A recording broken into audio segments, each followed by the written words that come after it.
All right, that's going to do it for us. News 4 at 5 begins right now. Now on News 4, a new twist in the Capitol siege investigation. Who police are investigating on the Upper West Side. And new details on the plan to reopen entertainment venues. It starts in 2 weeks, and it could cost you a lot. Also, another winter storm is coming. The sun is setting on a snowy day, but ice could be on the horizon this weekend. We'll make sure you're ready for it. First, though, we have breaking news in Brooklyn. That's where a crane has partially collapsed. You're looking right now live at the scene from Chopper 4. News 4's Myles Miller just got there. He's on the ground in Greenpoint. Myles, what do you know about what happened here? Adam, it was just after about 3:45 this evening when the fire department tells us they got a report of a partial crane collapse. I'll show you what we're dealing with here. We're at one bell slip, and you can tell that this is a crane, one of those cranes that is actually attached to the building, and you can see it's sort of dangled over the side. We'll go now to the view from Chopper 4 to show you what it looks like from above, but we're told from residents who live in the building next door that the fire department came door to door telling them they had to evacuate because the crane had toppled here. I want to take you back to a live picture on the ground here, and I want to show you the cranes that are up here just a few feet away from that building. That is what the crane should look like. It should be a crane that has the hoist up at the top, but back here, down to this view over here, you can see that that's not what's going on. You can see that crane is completely toppled over the front. It has not fallen. The buildings department is on scene working with the fire department at this moment to figure out just how to get that crane back to a level that is acceptable. They're going to bring in the crane company and get that all situated. But again, we're dealing with a partial crane collapse here at one bell slip. It's on Commercial Street here in Greenpoint, Brooklyn, and that's where the center of this investigation is at this moment. Live in Greenpoint, Brooklyn, I'm Myles Miller. News 4, back to you. All right, Myles, thanks so much. And for days now, we've been watching members of the House lay out their case to convict former President Trump over the Capitol siege they say he incited. And as that was playing out, the investigation into the riot actually reached the Upper West Side of Manhattan. Police and FBI agents searched this brownstone this morning. And now tonight, a man known for being a community leader could soon be charged for being part of that mob that attacked the Capitol. News 4's chief investigative reporter, Jonathan Dienst, in the newsroom with the exclusive details. John. Adam, that community leader has been in the news in the past as a vocal activist on a range of issues affecting the Upper West Side. Well, today's is in the news as a criminal suspect, as his apartment was searched by the FBI. Members of the FBI Joint Terrorism Task Force were seen entering the West 76th Street brownstone just off Central Park. That's the other thing that we're talking about. Agents and detectives looking hard into this man, community activist Joseph Bolanos, once best known around here, demanding better pest control by the city, or fighting against bike lanes. They're going to narrow 4 lanes of commercial traffic down to 3. Now he's best known for being investigated for allegedly being part of the events at the Capitol, something neighbors say he was boasting about repeatedly out on the street. Well, I had heard from a neighbor that he had posted a selfie there, and the neighbor was furious, and I heard that, and I said, well, it's like hearsay. The search here went on for hours at a brownstone once used in the hit film Saturday Night Fever starring John Travolta. Hey, who is that guy? Neighbors say the guy the FBI is investigating is their block association president, who once volunteered to help at Ground Zero after 9/11, and this past year helped lead neighborhood cheers for healthcare workers by literally dancing in the street. He's been a great leader of the block and helped us in all kinds of ways. This building, not the only one searched by the FBI today. Agents were in Washington Heights, where neighbors say Bolanos would sometimes stay and care for his ailing mother. There, the FBI and police were seen carrying out possible evidence, with sections of Fort Washington Avenue cordoned off as the investigation continued. Moments earlier, Bolanos was there and complained he felt ill when the FBI arrived, and he was taken to the hospital. Bolanos is not charged as of now, as we are told the feds want to look at his electronics, but charges out of Washington, D.C. could come in the coming days. Messages left for Bolanos seeking comment were not returned. Jonathan Dienst, News 4. Okay, Jonathan, more to come on that for sure. Meanwhile, the second impeachment trial of President Trump could end in a few days. Democratic House impeachment managers just wrapped up their case a little bit about an hour ago, and lawyers for Trump are going to start their arguments tomorrow. News 4's Rana Novini has been following every step of the way. She's live in the newsroom now to break it all down for us. Rana. Yeah, and Adam, impeachment managers argued today that the rioters who ransacked the Capitol believed they were following former President Trump's orders. They also tried to show Trump's lack of remorse for the violence. His crimes will not and cannot stand. House impeachment managers wrapping up their opening arguments, making the case today that the Capitol rioters were following orders from ex-President Donald Trump. The president told them to be there, and so they actually believed they would face no punishment. To prove their point, words from the rioters themselves. No, he'll be happy. What do you mean? We're fighting for Trump. I thought I was following my president. I thought I was following what we were called to do. They also played several video clips of the former president years before the attack on the Capitol, trying to show a history of violent rhetoric. So if you see somebody getting ready to throw a tomato, knock the crap out of them, would you? Seriously. Trump's legal team begins opening arguments Friday. They and the former president's supporters have repeatedly called the trial political theater. It is reminiscent of Shakespeare, that it is full of sound and fury, and yet signifying nothing. His team also saying the former president's words are protected by the First Amendment. Democrats trying to dismantle that argument. The First Amendment does not create some superpower immunity from impeachment for a president who attacks the Constitution in word and deed while rejecting the outcome of an election he happened to lose. And we expect that one of the main arguments from Trump's legal team will be that free speech argument. They begin their defense tomorrow. They have 16 hours split over 2 days to make their case, but they've signaled that they will only use 1 day. Reporting live in the newsroom, Rana Novini, News 4 New York. Rana, thank you so much. Another quick moving shot of snow hit the tri-state this morning. A lot of us saw a fresh inch or even more of snow. And now Storm Team 4 is watching another winter storm that could hit this weekend. Janice Huff is timing it all out for us. Here we go again, Janice. I know, Adam. This time, though, we're talking about a lot of ice, like freezing rain or sleet, which is a mess, and that we'd rather have the snow than have that. Speaking of the snow, let's look at some of the totals from earlier today. Generally, we saw 2 to 4 inches in most areas. Central Park, though, with 1.3. One of the higher totals with Forked River at 5.5. So the forecast played out pretty well in terms of who got what in terms of the snowfall this morning. You're looking live right now at Coney Island, and you can see snow on the beach there. And the temperatures around the tri-state are chilly. It's 32 degrees in the city right now, and we have clouds.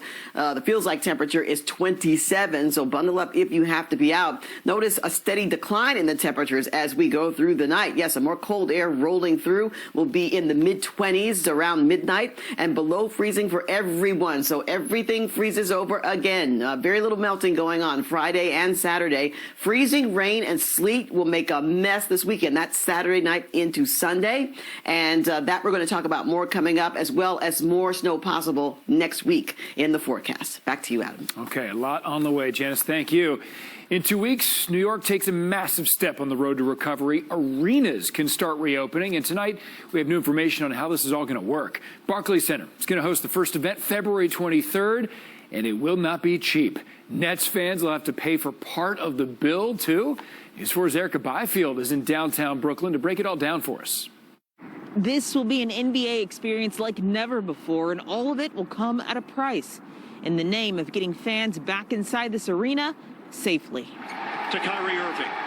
To get a glimpse of the Nets' big three, you'll have to agree to not 1 but 2 COVID tests, a baseline precaution Barclays Center's leadership team is implementing to get fans and seats. The first test is self-administered and must be sent back about 72 hours in advance. They'll send it back into our laboratory. Presumably, we'll get a negative result, and we'll let them know. At the door, you'll get tested again, just like they did upstate for the Buffalo Bills playoff game. This test, though, with rapid results, 6 minutes flat. Neville's up for that. Go Nets. So Brooklyn. Capacity will be capped at 10%, the same for the state's other massive sporting venues like Citi Field, Yankee Stadium, and Madison Square Garden. All of the venues will require masks and social distancing. It's not enough for some, though. The concept of being in a closed circumference with many people is not what we all want to be doing. In Brooklyn, the arena experience will be completely different. Concessions closed, food and drinks brought to you, seating specialized. Some of our seating areas we built out as sort of mini suites you can think of in the seating bowl, where there's some bar stools and a couch and plexiglass walls on either side of you to create like a little bubble. Fans will have to pay $200 for both COVID tests on top of the ticket price. We have to reinvent the arena experience to adapt for the pandemic, and that's what we're trying to do. The staff here will have to undergo the same testing procedures, the test in advance and then the test here in person. Tickets are going to go first come, first serve to season ticket holders and then everyone else after that. I can tell you there's already a lot of interest. We found out that this game, the first one, is nearly sold out. From Brooklyn, Erica Byfield, News 4. New York. Yeah, those are not going to be cheap, Erica. Thank you. Well, restaurants in New York City are gearing up now for the return of indoor dining. It starts tomorrow. It was initially slated to return on Sunday for Valentine's Day, but the governor moved that up. And so now it allows eateries to reap the benefits of the full Valentine's Day weekend and not just that day itself alone. Indoor dining is still capped at 25% capacity in the city. There's also that 10 p.m. curfew, and the governor says that is going to stay in effect for now. Moments ago, Connecticut reported that 731 people are now hospitalized with COVID, while in New Jersey, more than 2,600 people are in the hospital, and more than 73 are hospitalized with COVID in New York State. All of those are trending in the net down direction. All right, next at 5. Do you need help finding a place to get your shot? We're going to show you how to find a COVID vaccine in your neighborhood. That's up next. And a chain reaction. A catastrophe on a Texas highway. More than 100 cars crash into each other and several people are killed. We're going to tell you what caused the crash, which is invisible to the naked eye. For weeks now, people in Northeast Queens have voiced concerns about not having enough access to COVID vaccines. Well, today their pleas were answered when a pop-up vaccination site opened in Bayside. And News 4's Paisley Chang tells us why this location is so important. Inside this pop-up vaccine site at Korean Community Services, Shirley Heyman of Flushing finally got what she's been waiting for. I'm 92 years old. I have cancer, so I should have been right there. Her COVID-19 vaccine. Heyman says she's been trying 3.5 weeks to get an appointment. It's like a load is off my head. The whole thought of worrying about getting a vaccination had taken over my life because I spent my days on the telephone. She says State Senator John Luzoff has called her to stop by the pod today, as did dozens of others who were able to get spots, like Moon Sung's 81-year-old mother. It was a bit disappointing to know that the Queens North area there weren't that many sites available. Somos Community Care is distributing the vaccine, which will aid around 500 people in 2 days. Our borough of Queens was one of the hardest hit areas in this entire country. It was the epicenter of the epicenter. And despite being the epicenter, Meng says this is the first vaccine pop-up in northern Queens. In a time really of fear and frustration, we have a day of hope. Elected officials hope that this will be the start of a partnership with the state to provide life-saving vaccines to people in the community. This is a miracle for us. I don't know what I would have done otherwise. In Bayside, Paisley Chang, News 4, New York. Well, there's now a new way to find and get your vaccine. Comcast NBC Universal launching a website. It's called Plan Your Vaccine, and you can start by selecting your state, then your age group. You put in your occupation and if you have any high-risk health concerns.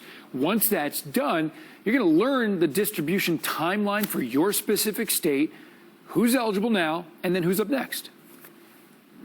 Another useful feature, this interactive map. All you have to do is plug in your zip code and it will automatically show you the closest vaccination sites. Just be sure to call ahead to make sure they have supply available. And the site also breaks down how to make an appointment, what to bring, and any rules you need to know before you go. You can also use your phone to scan the QR code you see right here on your screen now, or you can just go to planyourvaccine.com to get more information. And the website is available in English, Spanish, and Mandarin. And we have plenty of other resources on the website, including the latest vaccine news and how many shots have been given out in the tri-state. Comcast NBC Universal, is, of course, the parent company of WNBC. Well, icy roads may be to blame for a massive pileup on a highway in North Texas that killed 5 people. And we're seeing new video from the moments of impact tonight. I want to warn you here, this clip may be disturbing to some viewers. The series of violent crashes happened in Fort Worth, and police say about 100 cars in total were involved. The crash scene stretched nearly a mile. Dozens of people were injured in total, and that area was hit with winter weather overnight, turning that highway into a sheet of ice. Officials say they're now moving the cars one by one to get them off the highway. That scene is surreal, and it's a good reminder, Janice, about what a little bit of ice or a lot of ice can do to those dangerous roads. That's just horrific, Adam. I mean, the cars were moving too fast, and there were cars that were stopped, and you can't brake in that. Ice is like the worst of all winter weather to be out in, and it's best to just stay inside because you can't really move around. It's very dangerous, not just for drivers, but also for power lines, too. You lose your power. Well, we can see from our graphics here where the storm is right now. It's still icing up in that area of pink just south of Dallas. Down towards Houston, it's all rain, though, because you've got warmer air there. You can see how far this all stretches all the way to the mid-Atlantic states. So it's a feed of moisture that's coming in from the Pacific, actually, and low pressure is going to develop along that in the Gulf of Mexico on Friday and then slide up the coast. So we're going to be fine on Friday and most of Saturday. It's Saturday night into Sunday that we're going to see this mess developing, and there will be warm air aloft, so it'll fall as rain, but because the surfaces will be so cold, it will freeze or glaze over, and that's the freezing rain. And we may even see some sleet mixed in with that, too. The snow will be farther to the north this time, maybe over the Hudson Valley. You'll see some of that. So here's a look at the precipitation types. Sleet, those are ice pellets. They sort of bounce around when they hit the ground, little round things that bounce around.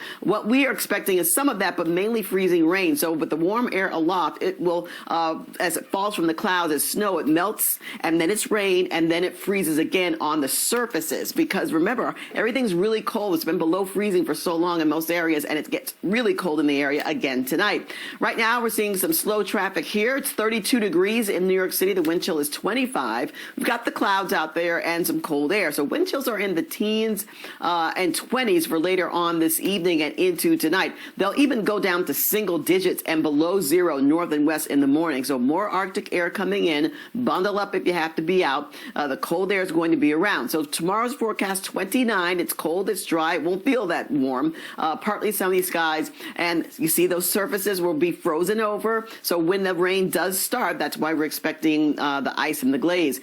Friday night, we're down to 19 in the city. It stays dry still. The clouds are building back in, though. And then we get to the holiday weekend. And here we are for Saturday. It's chilly and gray. Snow will mix in at night with some of this to start out. But when we get to Sunday morning, that snow line will push way to the north.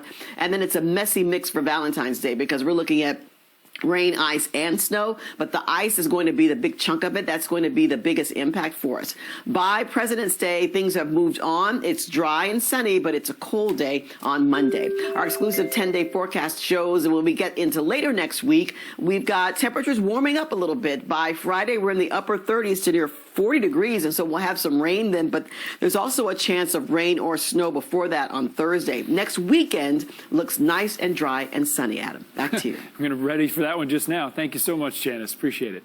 Well, Governor Cuomo is facing a new lawsuit ahead at 5:30. Indoor entertainment businesses, we're talking adventure parks, arcades, laser tag centers, they're all demanding that they're allowed to reopen, and now they're suing over it. Also ahead, pharmacies in our area are now getting COVID vaccines, so how do you get signed up for one? We're going to tell you coming up.